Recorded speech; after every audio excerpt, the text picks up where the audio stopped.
दोस्तों, साल 2023 में धनतेरस कब है? धनतेरस पूजा का शुभ मुहूर्त क्या है एवं धनतेरस में नई वस्तुएं खरीदने का शुभ मुहूर्त क्या है, ये सारे जानकारी आज के इस वीडियो में बताऊंगा। तो इस वीडियो को अपने फायदे के लिए पूरा जरूर देखना। दोस्तों, हर साल कार्तिक माह कृष्ण पक्ष की त्रयोदशी तिथि को धनतेरस मनाया जाता है। पंचांग के अनुसार इस साल 10 नवंबर 2023 को दोपहर 12:35 से धनतेरस की शुरुआत और 11 नवंबर 2023 को दोपहर 1:57 पर इसका समापन होगा।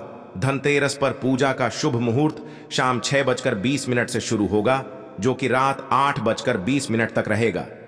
त्रयोदशी तिथि शुरुआत 10 नवंबर 2030 को दोपहर 12:35 में शुरू होगा, जो कि अगले दिन 11 नवंबर 2030 को 1:57 में खत्म होगा। दोस्तों, धनतेरस पर खरीदारी का शुभ समय है।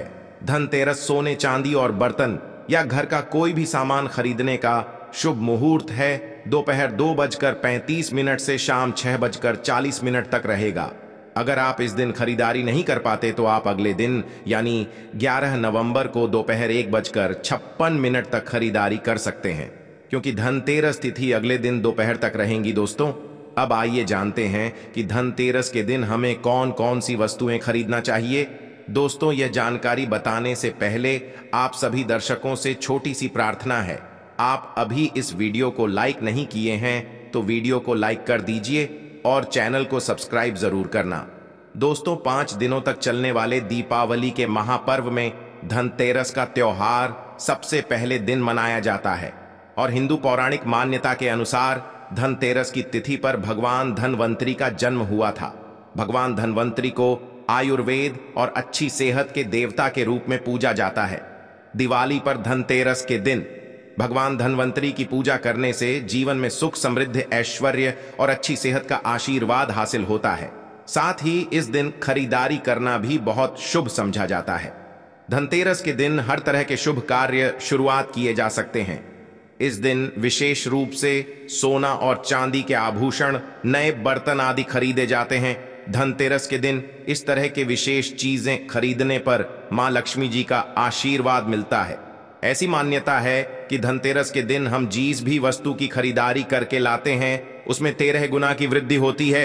इसलिए आपको ध्यान रखना है कि कोई भी ऐसी गलती ना करे, ऐसी वस्तु खरीद ना लाए जिससे कि अशुभता आ जाए। धनतेरस के दिन ये चीजें कौन सी हैं? खासकर मैं आज की वीडियो में आपको बताऊंगा कि आपको इन धनतेरस पर विशेष चीजों में से आपको कुछ ना कुछ वस्तुएं खरीदनी ही चाहिए। अगर आप सभी धनतेरस वस्तु ना खरीद पाएं तो इनमें से जो भी आपकी सामर्थ्य वस्तु आप घर पर खरीद कर ला सकते हैं। धनतेरस के दिन मां लक्ष्मी जी, कुबेर देवता और धनवंतरी भगवान की पूजा करने से घर हमेशा धन, धान्य, सुख, सुविधा और वैभव से भर रहता है। धनतेरस के दिन जो लोग सोने चांदी से बने हुए आभूषण या सोना चांदी ना खरीद पाएं तो ऐसी कुछ चीजें जरूर ही खरीदनी चाहिए। सबसे पहली वस्तु है झाड़ू। धनतेरस के दिन नई झाड़ू खरीदना बहुत शुभ समझा जाता है। झाड़ू को मां लक्ष्मी जी का प्रतीक समझा जाता है और ऐसा समझा जाता है कि नई झाड़ू से धनतेरस के दिन पहले पूजा करके फिर उसका प्रयोग करने से घर की सारी नकारात्मक ऊर्जा दूर हो जाती है और घर में सुख का वास हो जाता है। अगर हो सके, समर्थ हो तो धनतेरस के दिन एक झाड़ू का गुप्त दान करना चाहिए। इसे आप मंदिर में किसी चौराहे पर या ऐसी जगह पर जहां से कोई भी जरूरतमंद मानव इस झाड़ू को उठाकर ले जाएं, वहां पर आपको रख देना चाहिए। दूसरी वस्तु है साबुत धनिया। धनतेरस के दिन आप कुछ लेकर आए या ना आए, साबुत धनिया तो हर कोई ला सकता है। साबुत धनिया लाकर धनतेरस के दिन उसे पूजा करने के बाद अपने ही घर में क्यारी में, गमले में डालना चाहिए। और ऐसा करने से कहा जाता है कि घर में आपके जो भी धन है, जो भी आए हैं, उसमें बरकत होने लगती है। अगर आए दिन अनावश्यक रूप से खर्चे होते हो तो उसमें भी रोक लग जाती है। इस दिन नमक भी खरीद कर लाना चाहिए।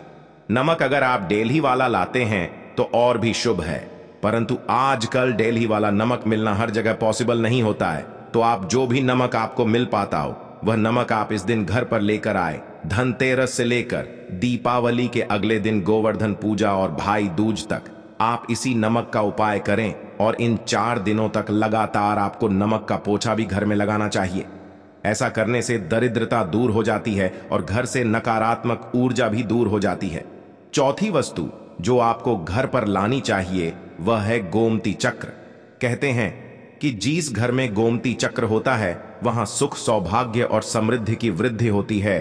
गोमती चक्र घर पर रखने से वास्तु दोष भी दूर हो जाता है और घर परिवार में किसी भी सदस्य में आत्मविश्वास की कमी हो तो धनतेरस के दिन चक्र लाकर उनके हाथ से पूजा करवाकर फिर बाद में आपको इन गोमती चक्र को अपने मंदिर में या फिर धन रखने के स्थान पर आपको रख देना चाहिए। ऐसा करने से जो भी संबंधित परेशानी है वह दूर हो जाती है। आपको यह सारी वस्तुएं मार्केट में पूजा वाली दुकान में बहुत आसानी से मिल जाएगी। पांचवी वस्तुएं हैं कौड़िया। आपको सफेद, भूरी, पीली या चितकबरी मिल जाएंगे, परंतु आपको जो कौड़िया लानी है वह या तो सफेद लेकर आए या फिर पीले रंग की कौड़ियां लेकर आए। कहते हैं जिस घर में कौड़िया वहां पर मां लक्ष्मी जी हमेशा वास करती है।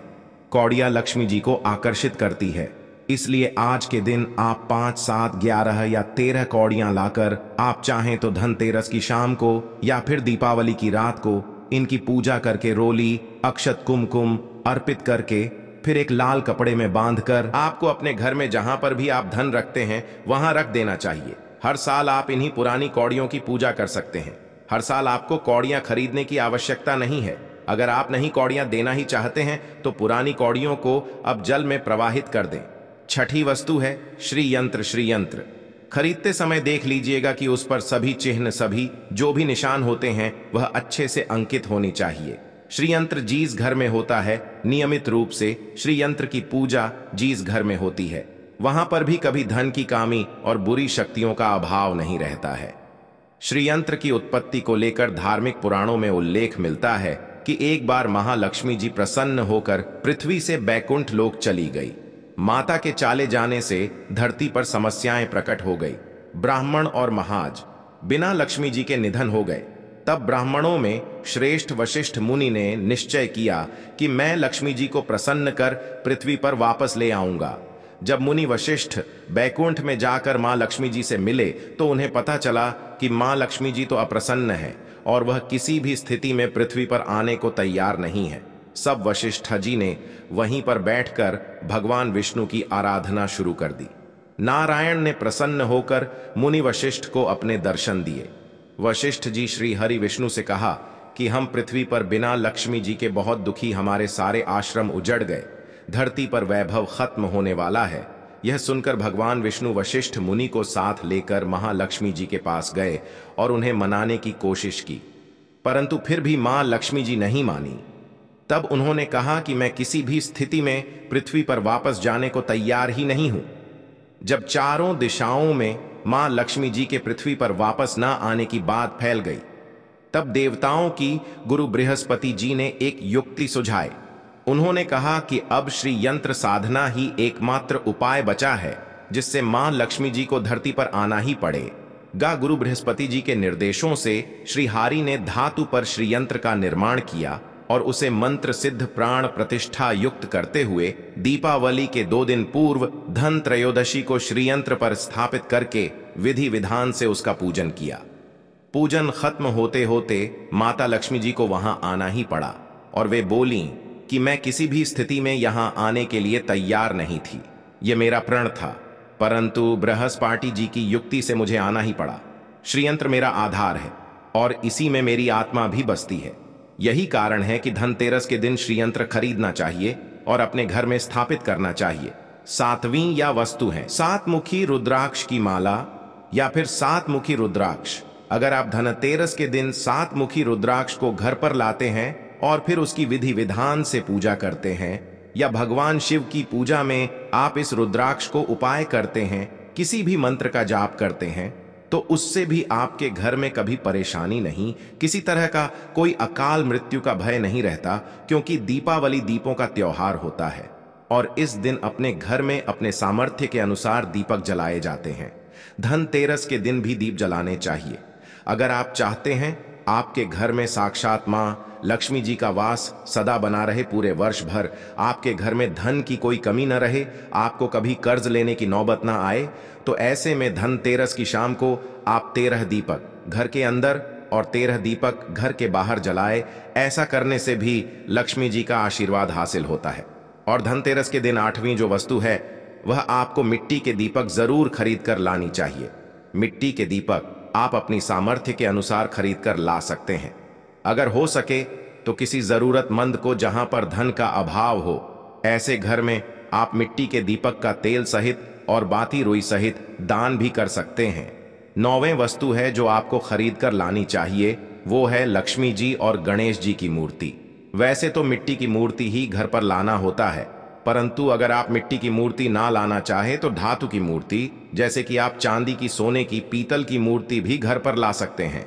अगर आपके पास पहले से ही मूर्तियां हैं तो आज जरूरी नहीं है कि हर दीपावली पर मूर्ति खरीदी। आंतों की मूर्तियां हैं तो हर साल आप मूर्ति ना खरीदे, परंतु मिट्टी की मूर्ति है तो उनका विसर्जन कर आपको धनतेरस के दिन नई मूर्तियां लाकर उनकी पूजा विधि विधान से करनी चाहिए। धनतेरस के दिन खरीदी गई नई की पूजा आपको दीपावली की शाम को करनी चाहिए। धनतेरस के दिन आप भगवान गणेश और माता लक्ष्मी जी की जो मूर्ति खरीदी, वह खरीदते समय यह ध्यान रखें कि दोनों मूर्ति अलग अलग होनी चाहिए और दोनों ही मूर्ति में भगवान गणेश और लक्ष्मी जी बैठी हुई मुद्रा में हो, खड़ी हुई मुद्रा में लाई गई जो मूर्तियां होती हैं वह उग्र स्वभाव की ओर चंचल मानी जाती है। अगर आप खड़ी मुद्रा वाली मूर्तियां लेकर आते हैं तो ऐसे में धन का भाव आपके घर में लगातार बना रह सकता है और आपको ध्यान की जो मूर्ति आप लेकर आए वह कहीं से भी खंडित ना हो, टूटी भी ना हो। गणेश की प्रतिमा खरीदते समय ध्यान रखें कि उनकी जो सूंड है वह बाईं तरफ मुड़ी हुई हो और उनका वाहन मूषक भी उस मूर्ति में जरूर बना हो और भगवान गणेश के हाथ में लड्डू या मोदक भी होना चाहिए और लक्ष्मी जी की जो मूर्ति है वह कमल के फूल पर विराजित होनी चाहिए और उनके हाथ में सिक्के हों या फिर सिक्के गिरने वाली अवस्था में हो। ऐसी मूर्तियां घर पर लाना बहुत शुभ होता है। बहुत से लोग दिन उल्लू पर विराजमान मूर्ति या फिर तस्वीर घर पर लेकर आते हैं, परंतु आपको हाथी या फिर कमल के फूल पर विराजमान लक्ष्मी जी की मूर्ति या तस्वीर ही घर पर लानी चाहिए। कभी भी प्लास्टिक ऑफ पेरिस, जिसे पॉप कहते हैं, प्लास्टिक की मूर्तियां इस दिन नहीं खरीदनी चाहिए और ना ही पूजा में उनका उपाय करना चाहिए। आप सिर्फ मिट्टी की या फिर धातु की मूर्ति ही लेकर आए। अष्टधातु की मूर्ति भी आप ला सकते हैं। धनतेरस के दिन आपको जो 10वीं वस्तु खरीदनी चाहिए वह है कुबेर यंत्र। जिस घर में होता वहां पर धन के देवता कुबेर का वास होता है, साथ ही मां लक्ष्मी जी भी वहां पर वास करती है। आपको उत्तर दिशा में ही धन कुबेर यंत्र की स्थापना करनी चाहिए। इस दिशा का सही निर्माण परिवार में समृद्धि और खुशियों को लेकर आता है। साथ ही अगर आपके घर में किसी तरह का कोई वास्तु दोष है तो वह दोष भी दूर हो जाएगा और व्यापार में, आपके कारोबार में खूब बरकत भी होगी। कई बार लोग खूब मेहनत करने के बाद भी उतना धन नहीं कमा पाते जितना आप मेहनत करते हैं और मेहनत करने के बाद भी आपके धन की तिजोरी खाली ही रहती है। तो उसे पूरा साल भरा रखने लिए आपको धनतेरस के दिन और दिवाली के दिन कुबेर यंत्र की विधि विधान से पूजा भी करनी चाहिए। कुबेर देवता के मंत्र ओम यक्ष राजा ये विगम है विष्णु बनाए धीमहि तन्नो कुबेरा का कम से कम 1 माला या बार जाप करना चाहिए। 11वीं वस्तु है सोने चांदी के आभूषण या फिर सिक्का। अपनी सामर्थ्य के अनुसार आपको आज के दिन सोने चांदी के आभूषण या फिर कोई भी चांदी का सिक्का खरीदना चाहिए और उसकी भी पूजा आपको करनी चाहिए। अगर आपकी सामर्थ्य हो तो आप सोने चांदी के आभूषण की बजाय मिट्टी के बर्तन या 1 चम्मच भी आज के दिन अगर खरीद कर घर लाते हैं तो उससे भी आपके घर में पूरे साल खूब बरकत होती है। सब जानते हैं कि धनतेरस के दिन नई बर्तनों की खरीदारी की जाती है, परंतु नए बर्तनों में भी आपको यह ध्यान रखना है कि आज के दिन अगर आप पीतल के बर्तन खरीद कर लाते हैं तो वह ज्यादा शुभ होते हैं। आप पुरानी टूटी पर बर्तनों को बदल कर भी नहीं बर्तन घर पर खरीद कर ला सकते हैं। जिसकी अगर बर्तन खरीदने की ना हो तो उन्हें आज के दिन सिर्फ पूजा से संबंधित जो भी सामग्री है सुबह खरीद कर घर आने चाहिए। ऐसा करने से भी आपको धन कुबेर भगवान और मां लक्ष्मी जी का आशीर्वाद हासिल होता है। जिसकी अगर सामर्थ्य हो तो वह अपनी सामर्थ्य के अनुसार इस दिन कुछ भी चाहे वह खरीद सकता है, परंतु बर्तनों में आपको लोहे के बर्तन इस दिन भूल से भी नहीं खरीदनी चाहिए। लोहे के बर्तन खरीदने से। एक तो शनि दोष हो सकता है, शनि ग्रह से संबंधित परेशानियां आपके जीवन में, आपकी कुंडली में, घर परिवार में आ सकती हैं, और राहु केतु ग्रह भी बलवान हो जाते। 13वीं वस्तु है पूजा का सामान और धार्मिक पुस्तकें। अगर आप अब तक बताई गई सभी 12 वस्तुएं खरीदने में असमर्थ हैं, तो आज के दिन अगर आप अपने घर में पूजा से संबंधित कोई भी वस्तु खरीद कर लाते हैं, जैसे कि मिट्टी के दिए वगैरह कुछ भी लेकर आते हैं, तो उससे भी आपको धनतेरस के दिन की गई पूजा का पुण्य जरूर ही हासिल होता है।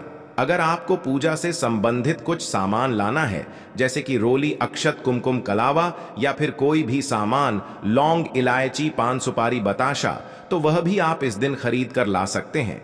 इसके अलावा धार्मिक पुस्तकों में जैसे कि व्रत कथाएं हैं या फिर पूरे हफ्ते पढ़ने वाले जो भी व्रत त्योहार है और आरतियों की किताबें, और अगर आप पढ़ते हो तो आप पुराण भी आप अपने घर पर ला सकते हैं। और पुराण घर पर लाने के बाद जब भी आपको समय हो तो खुद ही पढ़ना चाहिए और दूसरों को भी पढ़कर सुनाना चाहिए। ये सारी वस्तुएं, अगर आप इनमें से कुछ भी ऐसा भी वस्तु की खरीद कर लाते हैं, वो उसे कहा जाता है कि आपके घर में पूरे वर्ष भगवान जी की कृपा बनी रहती है। घर में कभी भी आपको कर्ज लेने की स्थिति नहीं आएगी। आप जितना भी कमाएंगे उसमें आपको 13 गुना की वृद्धि मिलेगी। दोस्तों, ये थे आज के जानकारी। इसी तरह के और भी जानकारी पाने के लिए हमारे चैनल प्राचीन जानकारी को सब्सक्राइब कर लो। माता लक्ष्मी की कृपा आपके घर में सदा सर्वदा बनी रहे। धन्यवाद।